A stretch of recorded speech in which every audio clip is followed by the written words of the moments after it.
And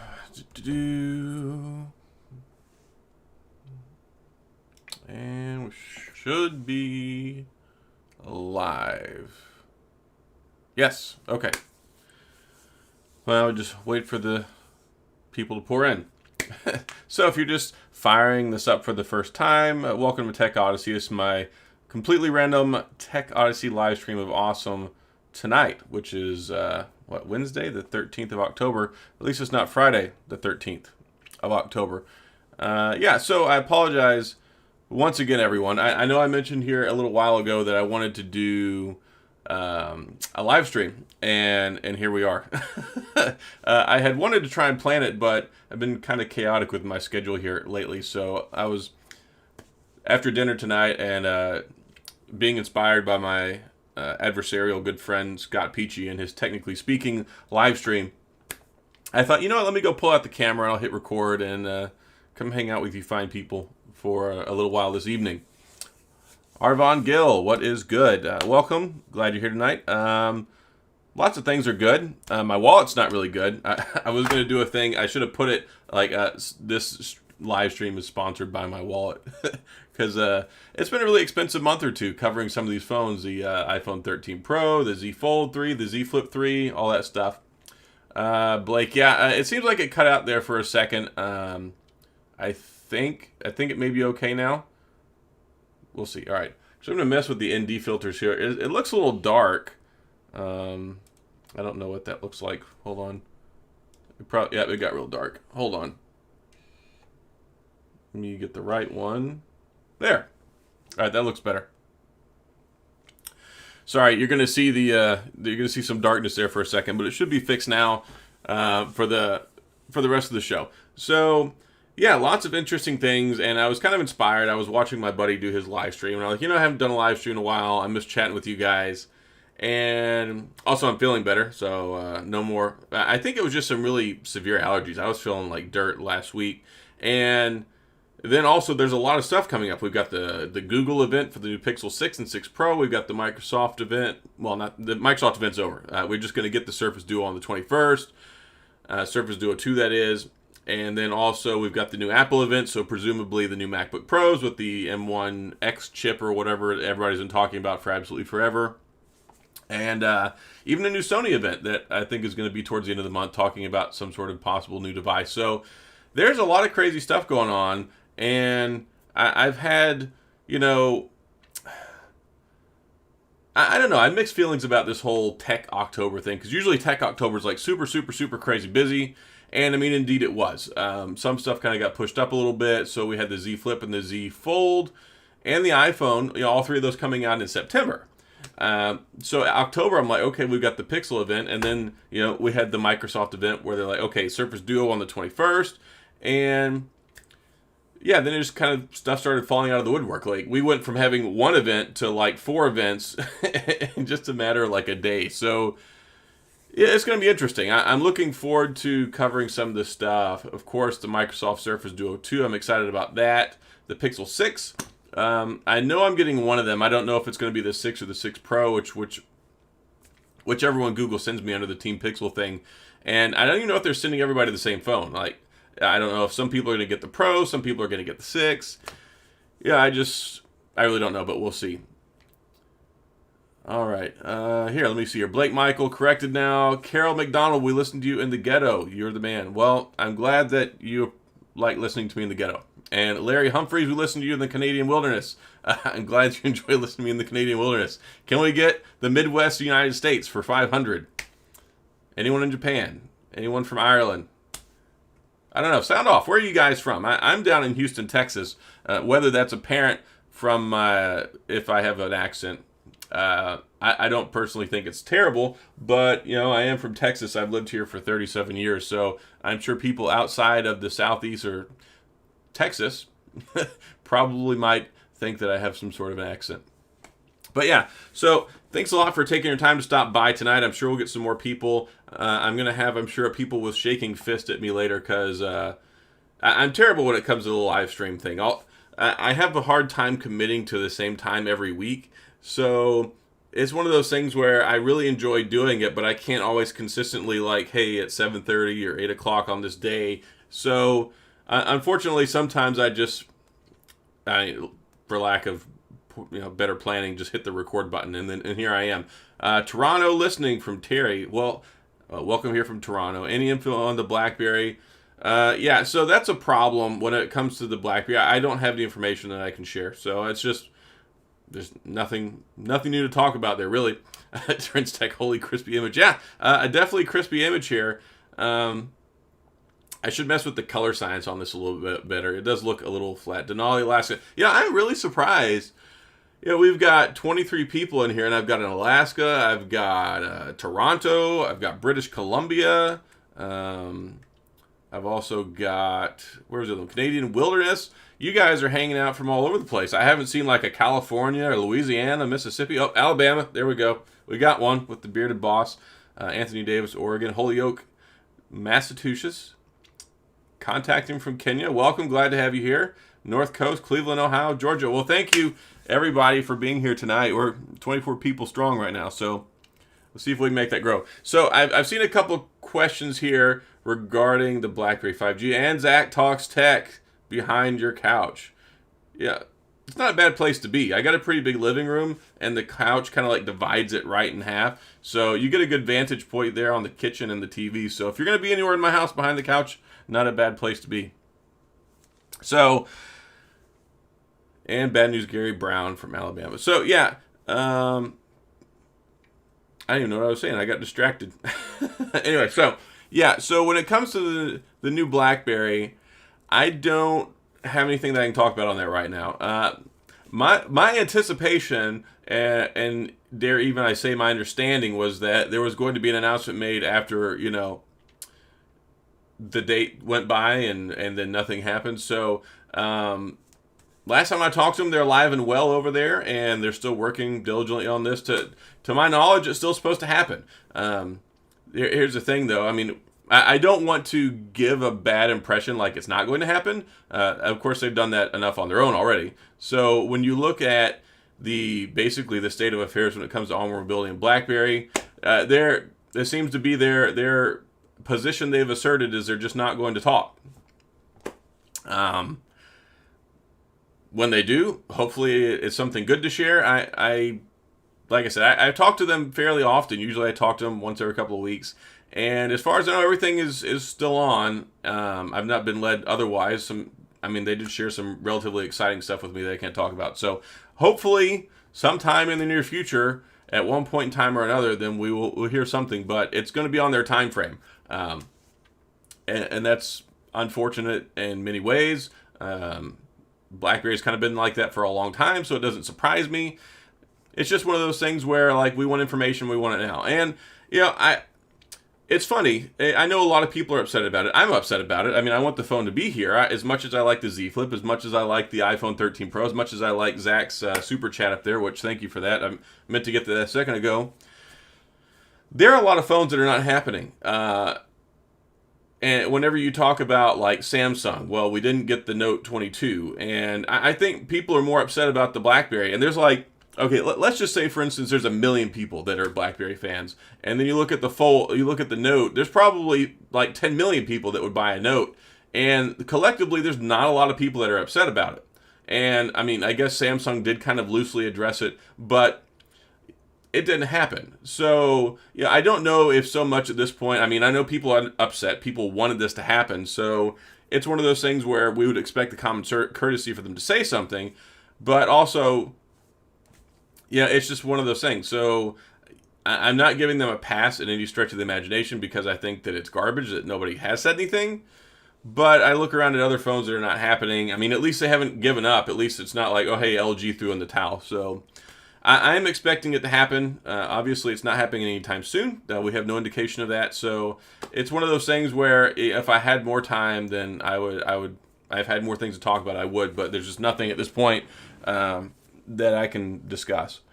Washington State here, Howard McKenzie, JP, Miami, Florida, welcome. Let me see. True Seeker, I'm already in another live stream by Easy Computer Solutions. I wish you did this an hour later. Well, I'll be here talking for a little bit. My apologies. I don't know what time everybody streams. The only people or person I really pay attention to that streams is my buddy Scott Peachy, and I know his is on Wednesday night. So I was like, well, I'll do it afterward, and hopefully I won't interfere with anybody. Greetings from North Carolina, the Genuine Fur. Carol McDonald, I have a BlackBerry, but planning on getting a new Sony. I really don't want to. I don't blame you at all. Sony's make some pretty good phones. They really are kind of curious and interesting because they don't really market much in the U.S. It's one of those things where you look at it and they don't really have them on store shelves. They don't really have them in carriers. So people buy Sony largely a lot by, like name alone. And they they were super big in the 80s and the 90s, and now it's like, well, they're still there, and they still make some decent, competent stuff. But at the same point in time, it's like, who really goes and buys a Sony? I mean, it's not something you see people carrying on the street. I mean, you can get a Pixel in a carrier store or a OnePlus, and I don't see a lot of those floating out on the streets. But I do like them. I respect and appreciate what they do over at Sony, especially with their camera stuff. It looks pretty cool. So I'm actually wanting to get my hands on an Xperia 1 Mark III because I think that it's a really cool phone. I actually have an opportunity to buy one for a relatively decent price, but I don't know. My biggest concern is I don't think anybody's going to watch the videos. And as much as I hate to say that, because typically here on my channel, I cover pretty much whatever. I mean, there's some stuff I'm like, look, I know I'm not going to get a lot of views on this. I know this isn't going to make me much money. I know I'm not going to get a return on my investment because I like to cover stuff. But it's just kind of hard for me to throw $1,000 at a phone that I don't think there's much of an audience for as much as I would like to cover it. Especially when I've already bought the Flip 3, the Fold 3. I bought the iPhone 13 Pro, the iPhone 13 Pro Max. Also the Surface Duo 2. And I'm fixing to get the Pixel. So it's one of those things where I can only bankroll so many products. I mean, I just bought the Samsung Galaxy Book Go. Here just like 3 months ago, I bought the Galaxy Book Pro 360. I buy a lot of stuff. And there's only so much stuff that I can buy, unfortunately, is the fact of the matter. And I got to see what's going on because I'm curious about what this new Sony endeavor is with their product thing at the end of the month. And then I'm also curious about Apple because I've got a 2019 MacBook Pro 16-inch with the GPU and all that stuff in it. I don't really need a new MacBook Pro, but I certainly it wouldn't hurt my feelings. I've been editing a lot and it is a little slow. It gets really hot. Like the MacBook Pro, the 2019-inch model, good gosh, that thing sounds like it has a jet engine on it. It just gets super hot and the fan just spools up through the roof. So it's one of those things. Excuse me. I'm drinking some ginger ale tonight. So I don't know if y'all have a drink of choice or what y'all have going on over there, but it's yummy stuff. I feel like this is still a little too dark. Bear with me here a second. I'm going to press the button and see if I can adjust this some more. Okay. That seems... Hold on. Maybe it's this light. I don't know. This camera just adjusts so much with the lighting stuff. I need to find a way to mess with this so you guys can see better because I feel like it's too dark. I apologize for that. Young Meds, thank you so much for the super chat. $2. Love the channel. Bought the Fold because of you. Well, hopefully you also kept the Fold because of me, and hopefully you're enjoying it. Let me see. Let me go through a couple things here. No says Tucson, Arizona, and Carol McDonald have that. Okay, Larry Humphreys. I still have my BlackBerry Key 2 collecting cobwebs. Now I'm rocking an S21 Ultra Phantom Black with the S Pen. Heck yeah. Yeah, the S21 Ultra is a very good phone, especially with the S Pen. I like it a lot. It really makes me think that you don't necessarily need a Note all that much. Hulky's Mobile Tech Reviews and more. Hey, I'm glad you're going live. I watch you all the time. Thank you very much. I appreciate it. Paul B. All mobilities out of funds. They're looking for more money. Well, if they are, that's not public information. Retro Gaming Genesis. Yay, live stream. Yes. 710. Hello. What's up to you as well? Any info to back up your sentiments? Let me see here. I got a lot of comments here, so let me catch up. Please expose Peter Tech Guy for the scammer he is. He's cut you off for sure. Y'all don't even know that I talked to Peter, for one. So I'm going to throw that one out there and just completely put that to bed. Y'all don't know who I talked to. But also, Until if the business closes up shop and then they just run off and it doesn't exist anymore, then yeah, I guess at that point you could say that they're a scam. But until they do that, as long as their official statement is they're still working on it. So it's one of those things where if at one point in time that they don't produce a phone and then they all just disappear, but then I guess maybe we could go that route. But as of right now, no, that's nothing that I'm going to entertain. Let me see. You deleted all your posts on LinkedIn, back to the old NBA star post, BS March, BS post at last post. Well, I didn't think that they really shared much of mine anyway. I think they shared like one thing, and honestly, I think they did it because of negative publicity. If you looked at that thing, their PR company was like, hey, we're going to share this. I'm like, okay, cool. Yeah, you have my permission. And then as soon as it got shared on LinkedIn, it just blew up with tons and tons of hate comments. So I was like, well, this is good. I'm glad I let them share my link on LinkedIn because all it did was link me into a lot of hate. Zen10 on my other account, Revolt, I'd already told you, my man. I know people close to them. Okay, well, here's the thing. Which was person here? 710. I don't know the people that you talk to. I hear lots and lots of rumors. I hear lots and lots of information. There's lots of stuff that I can't talk about. So, really at this point in time, when it comes to the BlackBerry situation, until they say something, nobody's going to hear anything. I can't just pull stuff out of my rear end and talk about stuff that I'm legally obligated not to talk about. So, whenever it comes around to one day hearing something, then that'll be great. But until then, there's no official position one way or the other, so it's just something you have to live with, unfortunately. Philip Reese, I'm intrigued by the Sony. We'll probably get the Pixel 6. Yeah, so I like the Sony phones, but I'm really interested more so in the Pixel. The Pixel is a great mainstream phone. There's going to be a lot of people that are interested in this. Hopefully they make it easier than ever to pick one of these up because I've been missing a Pixel flagship phone for a long time, and I like the Pixel 5, I like the Pixel 4a, I like the Pixel 5a for what they are, but at the end of the day, they're not flagship phones, so it's one. I'm not going to put down my flagship phone to use a mid-tier Pixel phone, and I don't think a lot of other people are too, and I think they realize that. They know that, look, they can keep the A series. The A series are great, they sell good, they are well-spec'd, as long as you don't have 4K at 60 frames per second overheating the phone in a couple of minutes. I mean, everything else on the phone is largely okay. So, the Pixel 5a, that is. So, there's a lot when it comes to these Pixel phones I think that people are going to appreciate and enjoy, and they will be much more widely available than the Sonys. And again, I like the Sonys. I'm still trying to get my hands on one. Digital Slang, hey, thanks for stopping by tonight. And I hear you right there, Pixel Fold. There are a lot of people out there that are really, really, really looking forward to the Pixel Fold. I think more so than the Pixel 6. And I don't think we're going to hear about a Pixel Fold on the 19th. But I'm excited about it. And I don't know when my phone is going to show up. But I'm really looking forward to testing it out. It's going to be good. I'm still excited for folding Pixel Ed. Yes, like I was just saying, a lot of people really are interested in that. Retro Gaming Genesis, I don't think Honorable Mobility is a scam. I just think they bit off more than they can chew, in my opinion. I assume they will fold out. The fact that you trust them has me holding out for a bit more. I mean, all I can do is bring y'all my thoughts and impressions and opinion on it.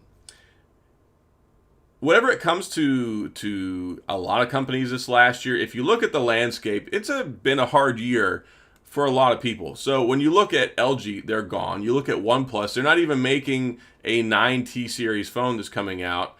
And whenever you talk about the Samsung, they didn't release the Note 21. And you look at the... Hold on a second. This is getting really old. There we go. So when you look at the Note 21, that didn't happen. LG is exited stage left. When you look at the landscape and what's going on, especially with the BlackBerry, 2020 was absolutely terrible. You look at supply chain issues. I think it is pretty well within the reason to assume that the market conditions probably directly impacted the phone not being here. Now, when you talk about that, though, we have to look forward. Is it still going to happen as things level out? Well, right now, I've heard of distribution issues and supplying the iPhone 13. I've heard of stuff with the upcoming Samsung Galaxy S22 possibly being pushed back. The market's in a terrible position right now, especially when it comes to all these different types of silicon with the orders and the Snapdragons. I believe it's still happening. It's just a matter of when are these guys going to say something and update and tell people what the timeline is and all that good stuff. So I hope to hear something at some point in the near future, but it's not going to surprise me if we don't, because it's pretty asinine that we're on what it was supposed to come out by the end of June. We're in July, August, September, October, 4 months, and we haven't heard anything. So people are justifiably upset, and I am too. I think it's unfair to people. Retro Gaming Genesis, I wish Samsung would make a keyboard case again like they did. Samsung didn't really make that. That was actually a company that was also like a cooperative with Ryan Seacrest, and they got the pantsuit off of them by BlackBerry, which is why they had to stop making them. I was actually intrigued by it. I always wanted to try one out, and I never did get a chance to, but it was kind of a neat thing, but it did look exactly like a BlackBerry keyboard, so I saw why they lost that lawsuit pretty easily. Genuine Fur, I wish Android would offer more than 2 or 3 years of full OS updates. Would make me more willing to look at non-iPhone options. And I was just listening and talking with Scott Peachy about that. The new Pixel 6 is going to have 5 years. We're talking 5 years of operating system. Well, 5 years of support updates. I think at least 3 operating system updates, maybe 4. But security patches, all that good stuff. And then you look at the iPhone, and they're still supporting the iPhone 6S. Which, yeah, you can still use an iPhone 6S, but how good is an iPhone 6S in the battery department, in the screen department, in the screen resolution, in the processing speed, in the cameras and the capabilities?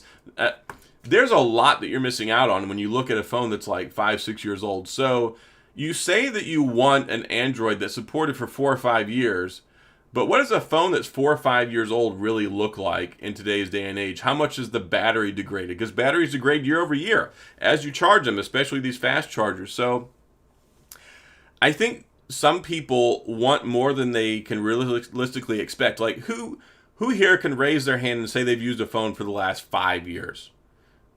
And then also, I mean, look at a phone now. If you got an iPhone 13 Pro and had to use that for 5 years, I think that it would still be a pretty good phone now. So, I mean, that's maybe 2 different arguments, because if you look at phones, if they offered more in the past, then it wouldn't be a very good phone. But when you look at the new ones, 5 years makes more sense. And the other main reason is because of their limitations on the processors. So when you look at these older processors, there's only so much and so long that they're going to be supported. And we've also had this shift over the last couple of years. Some of these phones that are 5 years old are obsolete, and they're not going to work in these new, VoLTE future where companies are getting rid of 2G and 3G.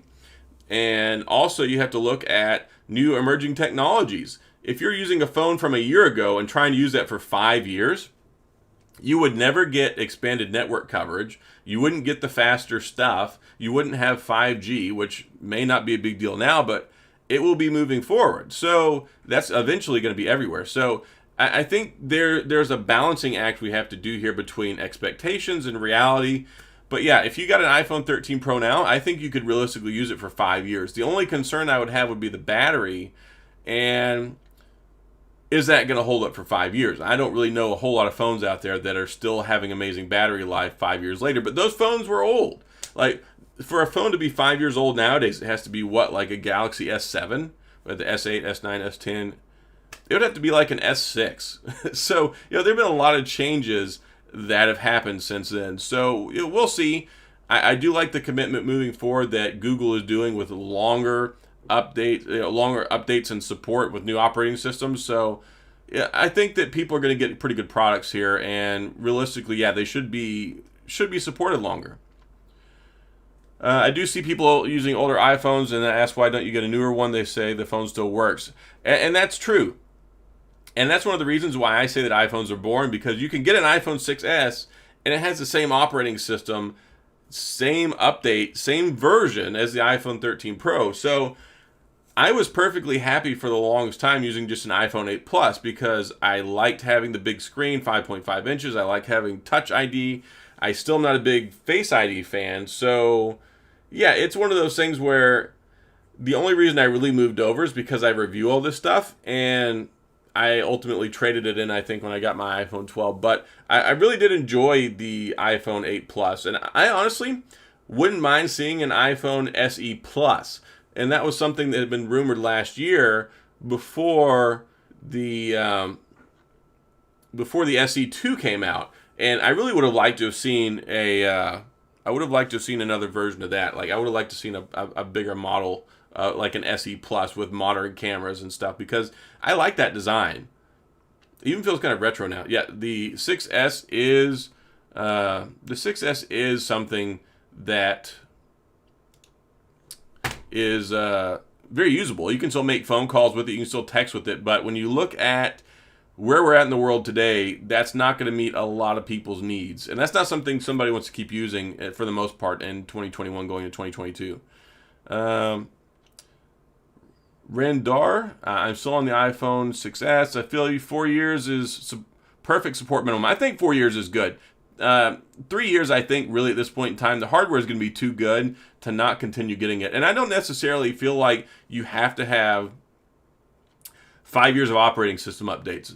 But I do feel like the security patches, the hot patches, and the hot fixes are utterly more important than ever. So they absolutely better provide software and security updates for 5 years minimum. So that's kind of my position.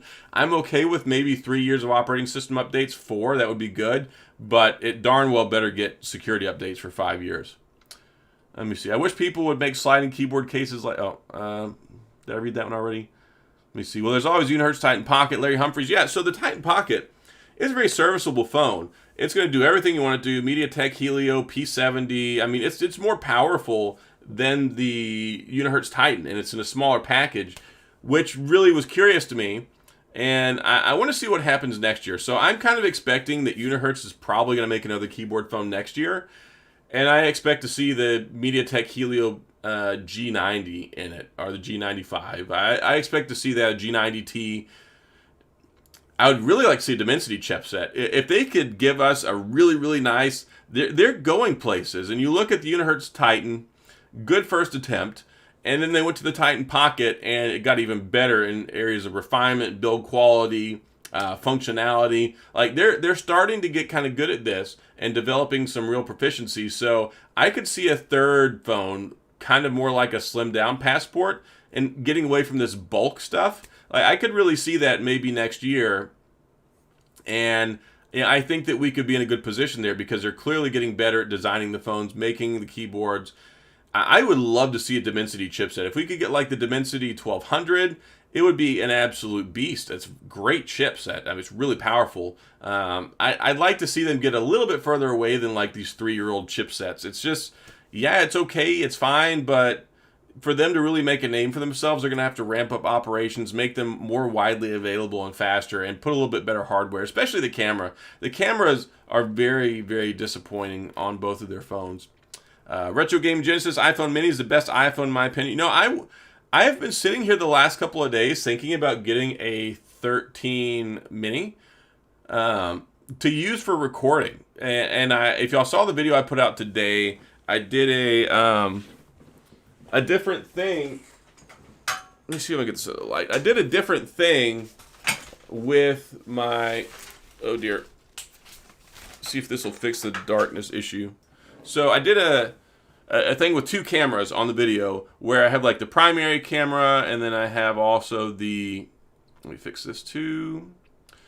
The secondary camera. Kind of talking at an angle like this, and then move back, and then move forth. So I was kind of hoping to get some feedback on that. I've got another video I got to shoot tonight after the live stream is over. So got a busy night for me, of course, here. But yeah, I actually have 2 iPhone 13 Pros, and I've got 2 different mounts, and I want to try and do that one of these days this week, or maybe next week, set it up where I've got one iPhone 13 Pro and the other one.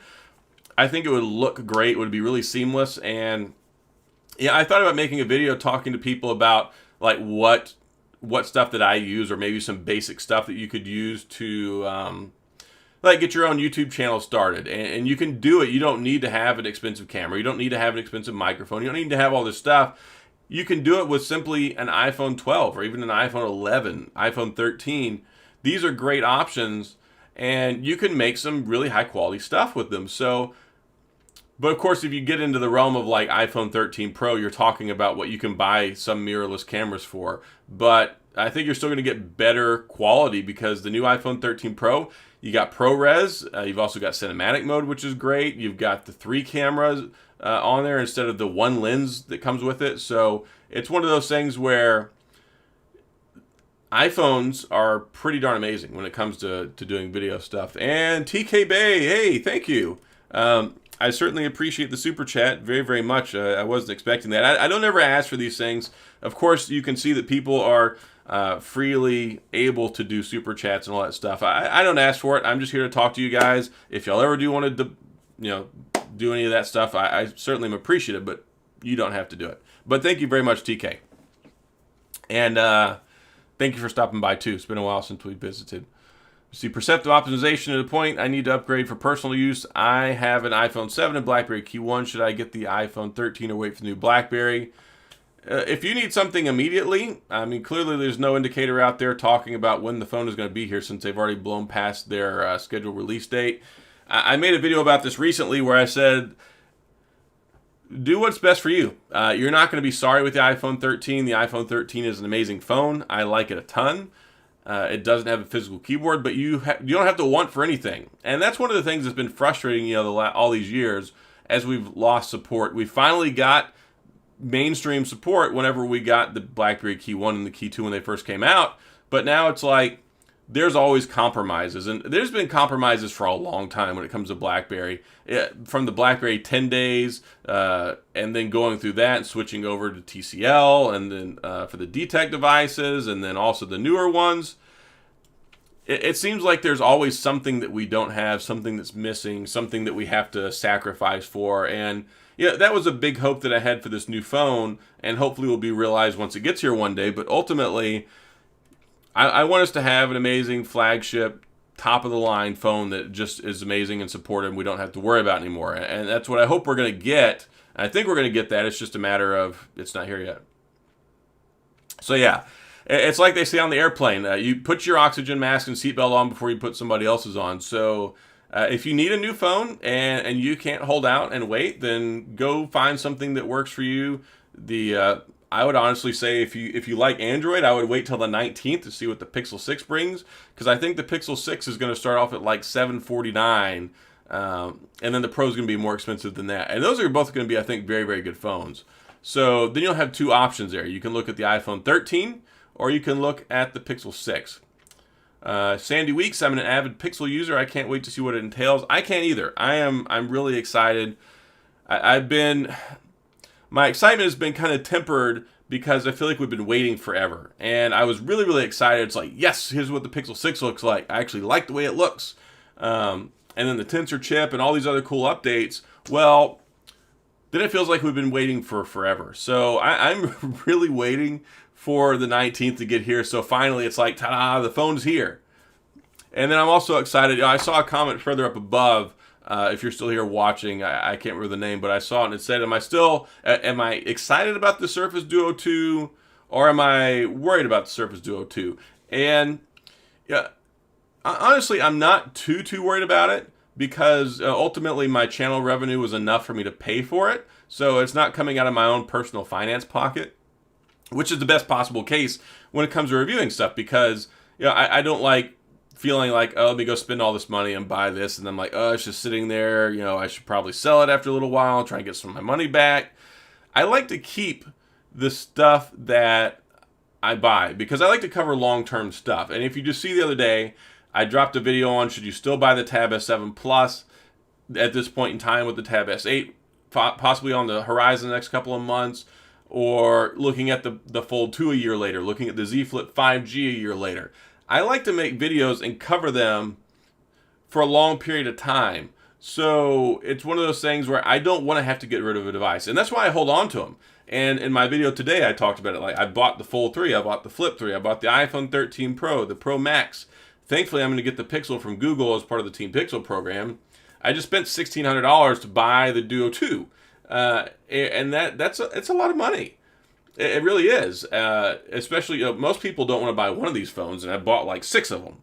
So it's one of those things where, thankfully I do well enough with the channel and all that and my regular job, but I I like to hold on to those, and I keep them so that I don't want to feel pressured like I've got to get rid of it after a couple of weeks or a month. Because you see a lot of people go buy these things, they test them out, 2 weeks later it's returned, and it's like, okay, so you got the phone, it's exciting, I'm happy for you, I'm not going to pass judgment on somebody that does that, but there's only so much realistically you can test in 2 weeks. And 2 weeks is basically like the minimum I'll consider doing a review. I like to do a unboxing and first impressions. I like to do like a 48, 72 hour follow-up. So, okay, this is what I initially thought. These are some things that I've learned. Depending on my operations tempo and what's going on, sometimes I like to do a 1 week. If it's really important, like the Duo, I may do a 1 week just because I know a lot of people really want to know that information soon so they can buy one. Yeah, I'm not a big fan of let me buy something and then habitually they just get returned and people buy them and then they're gone within 2 weeks. So I feel like we get that a lot with the big channels because they make one video, whereas I make like 20 over the course of a year. So I feel like that's where I'm better serving the community. I feel like that's where we're in a position, where I'm in a position to be able to bring you guys good quality, long-term, relevant content. And that's some of the stuff that people want. It's like as you go out farther and farther, there's less and less people covering these things. And when it comes around to the phone being a year old, you can get some good deals on that stuff. So wouldn't you want to know a year later if this phone that's supported for 3 or 4 years is still any good or not? So yeah, I'm thankful to be in a position to do that, but that's what I enjoy doing. So these things are with me all year. Bluetooth would work better than what would I see? Oh, do you think there is a market for USB-C keyboard attachment or slider type apparatus would gain traction with the BlackBerry community? I don't know. Like some people like BlackBerry and physical keyboards because they're one and the same. But some people like BlackBerry because of security and they don't care about the physical keyboard. So it depends, I think, on how many of those people are left, how many have moved on, and how well it works. Because you're going to have to talk about stability, how much bulk and heft is it going to add? Are you going to be able to work around not using the lower part of your screen? Yeah, I think that I always envisioned, like, if you're familiar with the Nintendo Switch, you know how the Joy-Con clicks onto the bottom? I always kind of envision a world where there's a BlackBerry where you have a screen and then you have a keyboard like that where you can pop it on, because wouldn't that also be great if you could pop it off and you could set it up as like a monitor and then you could type on it with your thumbs unattached. I always thought that would be great. Like if I ever get a licensing agreement from BlackBerry one day, I'm totally going to make that phone. So y'all look out. I figure if things don't work out with Onward Mobility, maybe I'll do a Kickstarter and see if I can get a license from them to make keyboard phones. The TechOdyssey BlackBerry.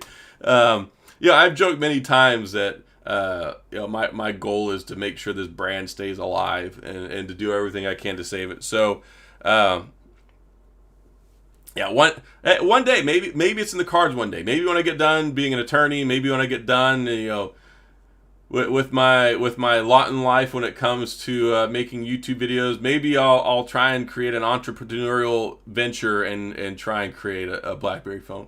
I don't know. Maybe I should try my hand at just my own keyboard phone. I mean, I've been using them for like 15, 16 years. I think I could probably put something good together. I don't know. And the great thing is there's not a whole lot of patents out there anymore because they're starting to expire or get sold off. So, BlackBerry eventually won't be able to sue me. Japregish, hey Adam, I know you said Onward Mobility is in contact with you to show us the demo unit. Is that still in the cards?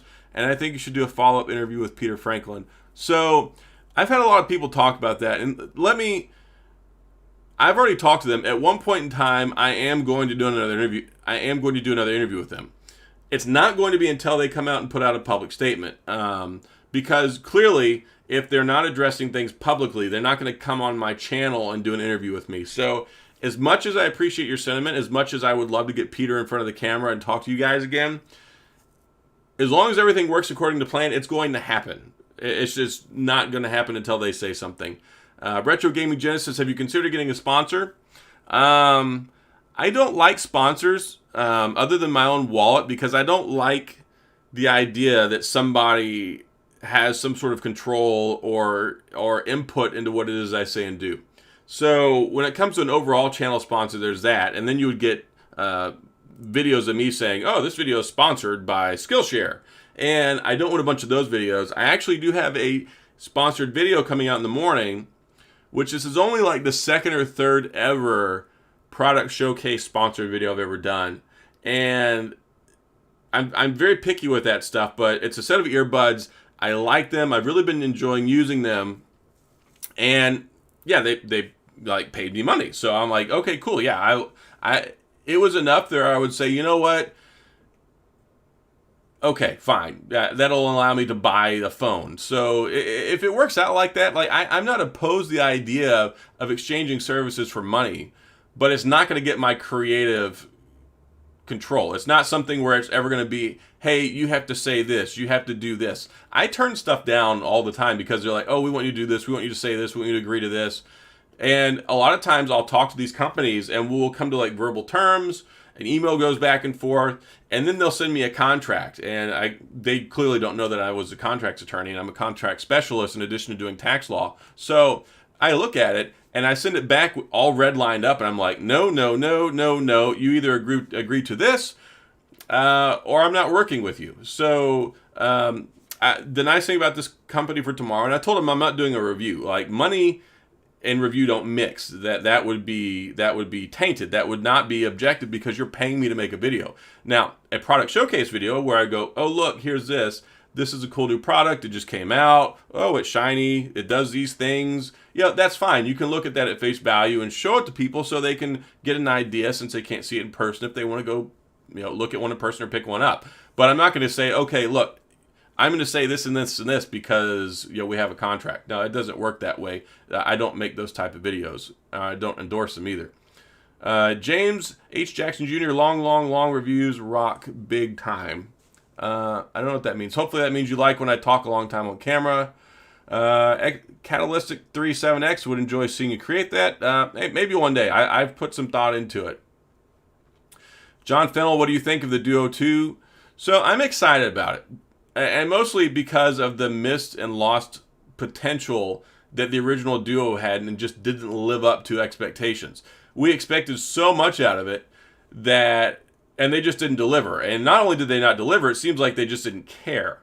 So it looks like in most ways the Duo 2 is everything we expected the original Duo to be. So I'm excited in that sense because I think I'm finally going to get to use the phone I hoped I was going to get last year.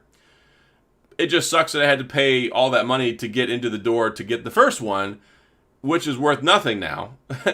And then let me go pay another $1,600 for it again this year. So I'll definitely be covering that stuff. I've actually been really excited to get to this point because I've been waiting for these phones. I've been waiting for the Flip 3, waiting for the Fold 3, waiting for the iPhone 13 Pro, waiting for the Pixel 6 and the Duo 2. These are some of the most exciting phones that have ever been made, and I'm finally going to have all of them.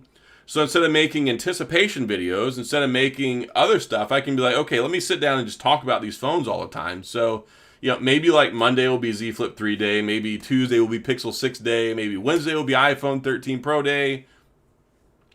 I don't know. I got to see how I'm going to weight and balance this stuff because I'll have all of the flagships and they've just come out. So I envision a lot of switching back and forth, a lot of stuff that I want to cover and talk about.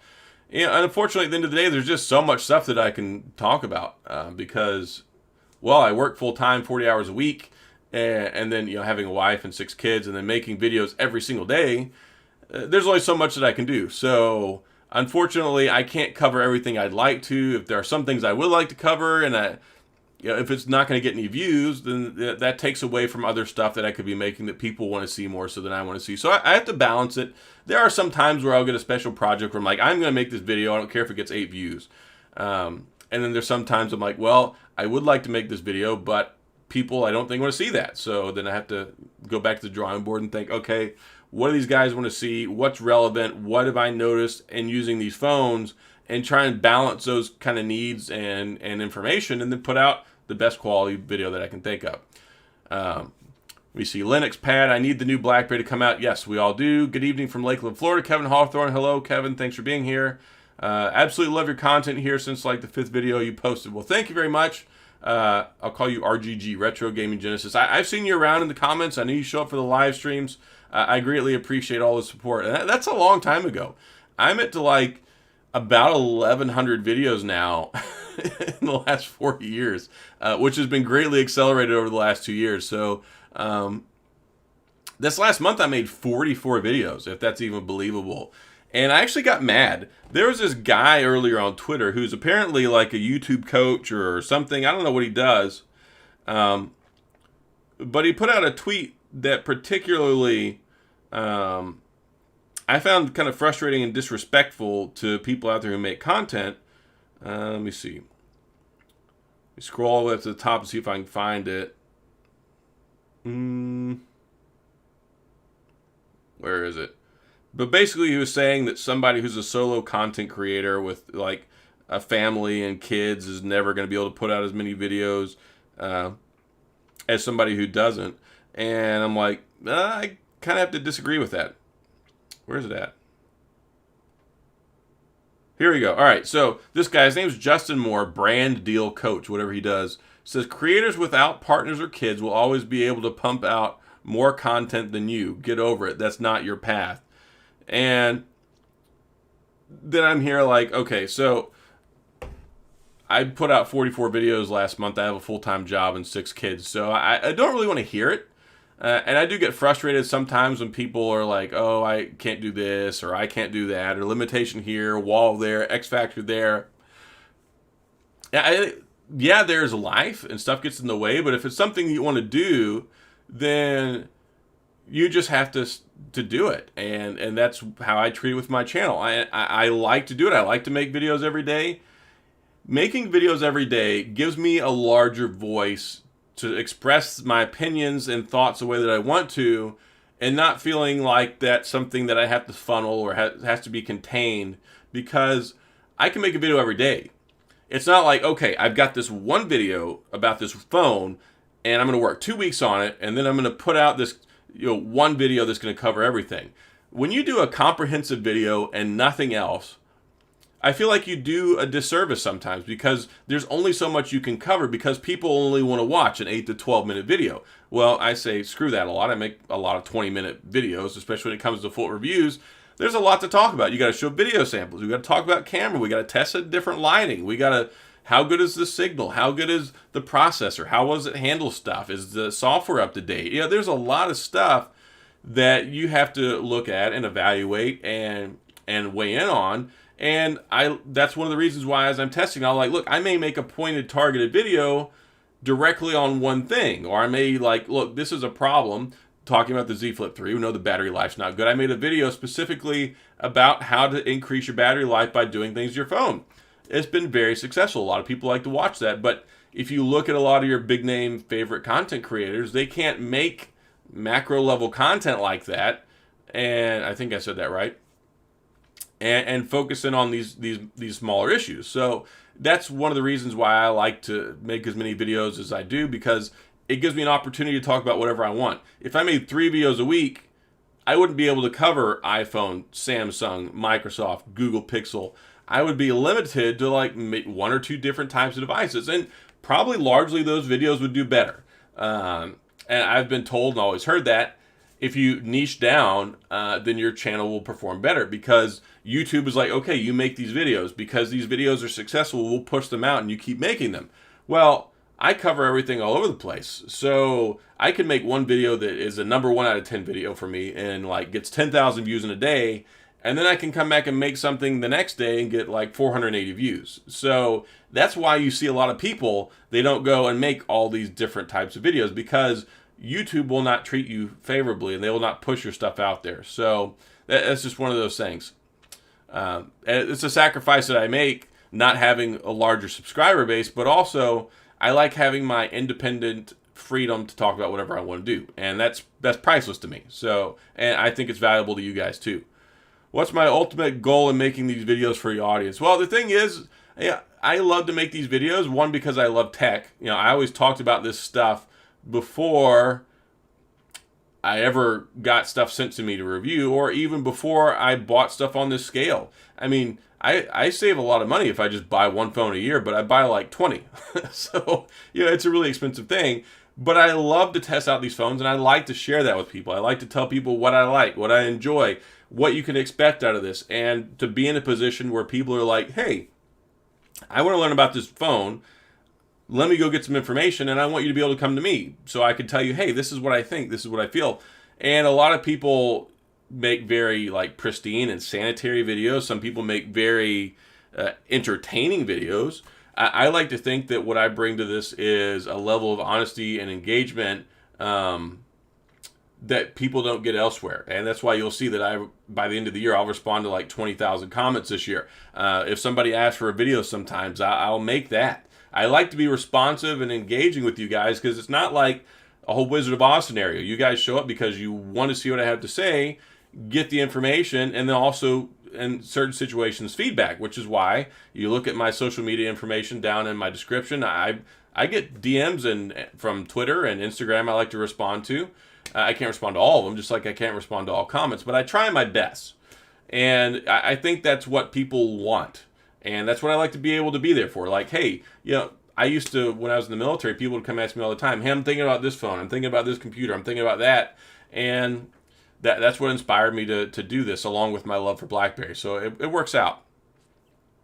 Smaller tech channels do a lot of really helpful comparison videos. That's why I love them. You get a lot of those. If you want to see some good comparison videos, especially like the mid-tier and budget phones, check out Kevin Breeze. He's a good buddy of mine, and he makes a lot of those comparison videos.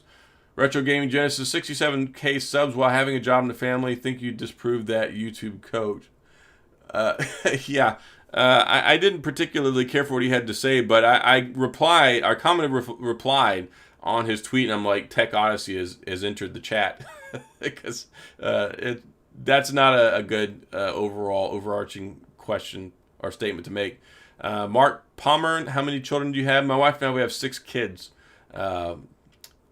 From the early driving age to the 11-year-old age. We got a whole host full of children here. Jacqueline 1, I'm a BlackBerry devotee. Your videos have been extremely helpful. Thank you. You're very welcome. And BlackBerry, of course, is what I love. It's what I've always been passionate about. That's what really got me into phones. Not so much the Nokia brick that had Snake on it. I paid a lot of money when I got my first BlackBerry. Like, not only was I under a contract for 2 years, I had to pay like $450 to get it. And then I was paying like $100 a month for the internet plan just to be able to use it. It was ridiculous how much it used to cost to have a BlackBerry. And that was the very first civilian one. That was the very first one that they finally put in carriers and that AT&T, which was Singular at the time, picked up.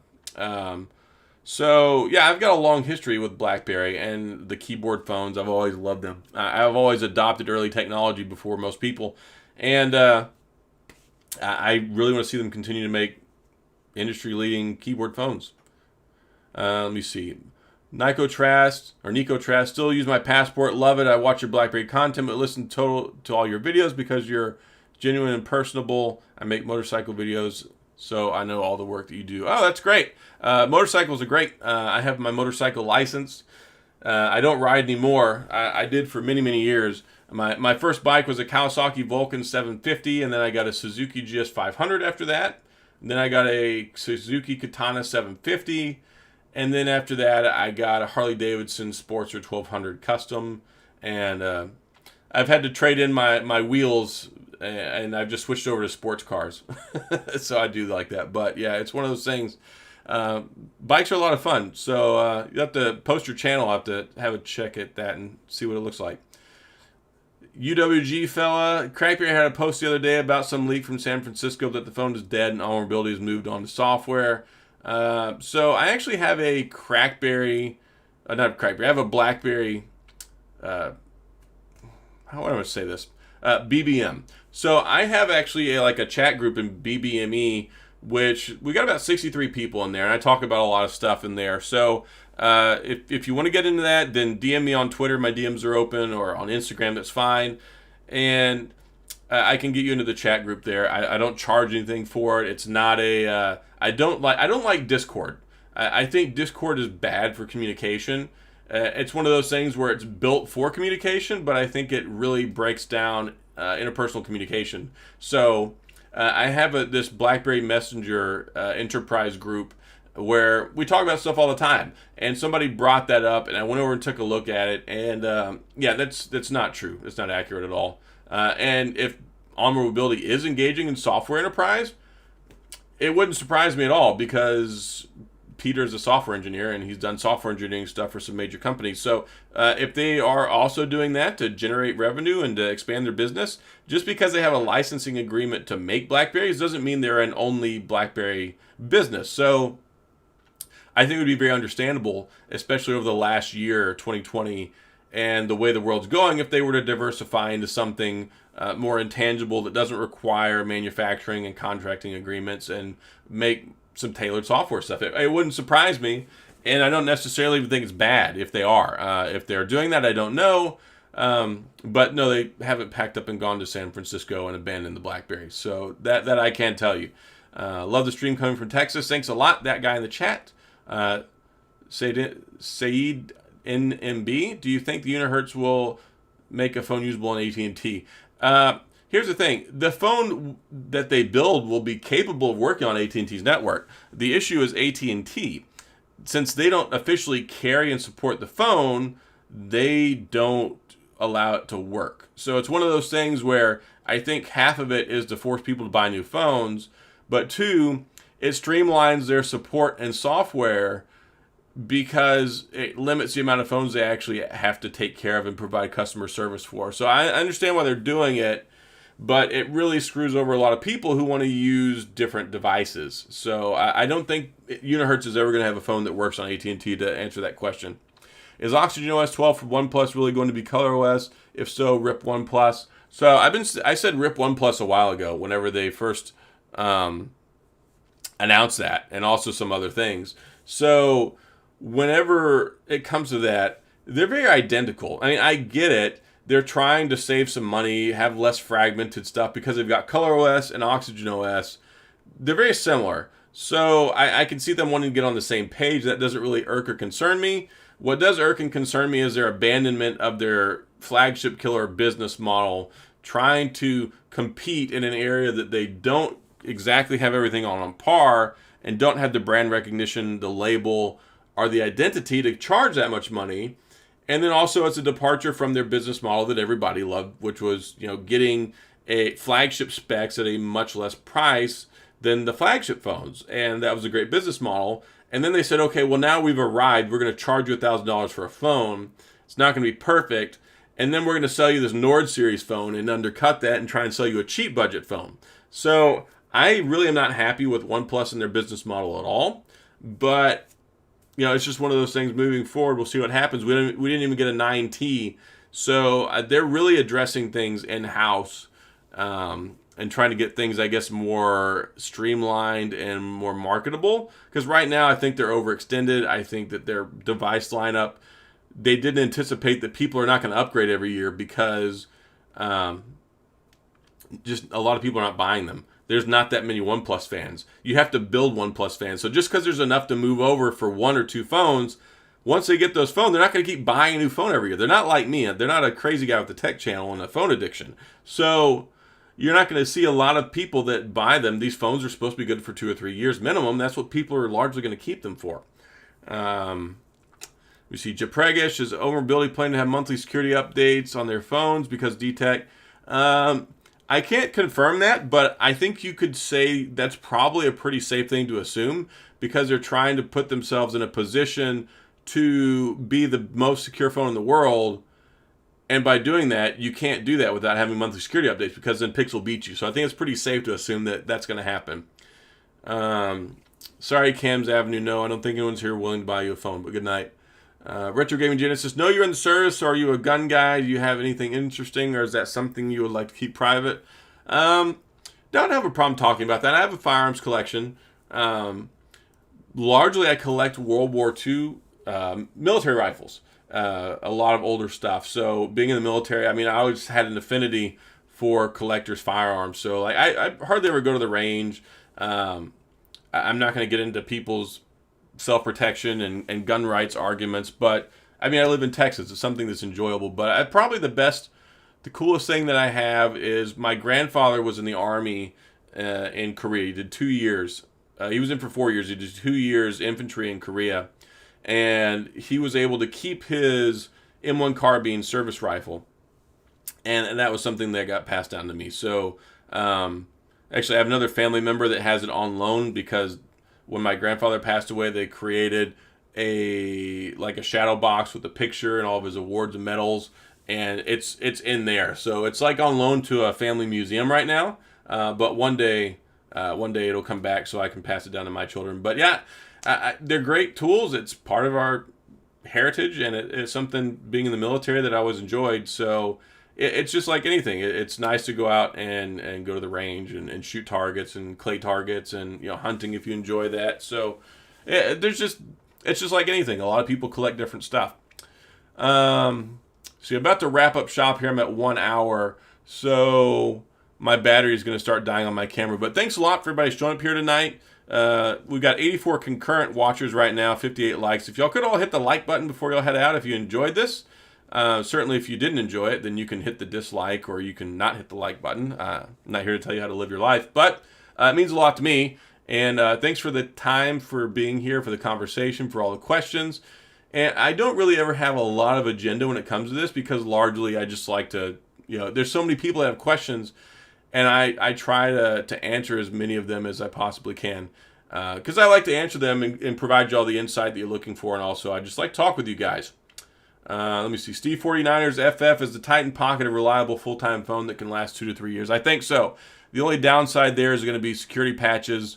They're going to be quarterly at best. It's not going to be something you're going to get all the time. So if you want something that's like up-to-date, latest and greatest, cutting edge of software updates and operating system and security patches, no, it's not going to get that every month. But will it be serviceable for 2 to 3 years? I think so, yeah. Genuine Fur, thank you for your service. Thank you very much. Jacqueline, have a good night as well. Boogie, thanks for being here tonight. Texas Marine, hoorah, thank you very much. I appreciate the super chat there. And as always, thanks for being here tonight.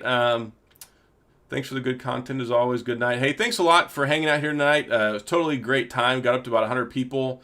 And I think it's just amazing that I can sit here on a whim and just hit the record button and 60, 70, 80, 90, 100 people show up.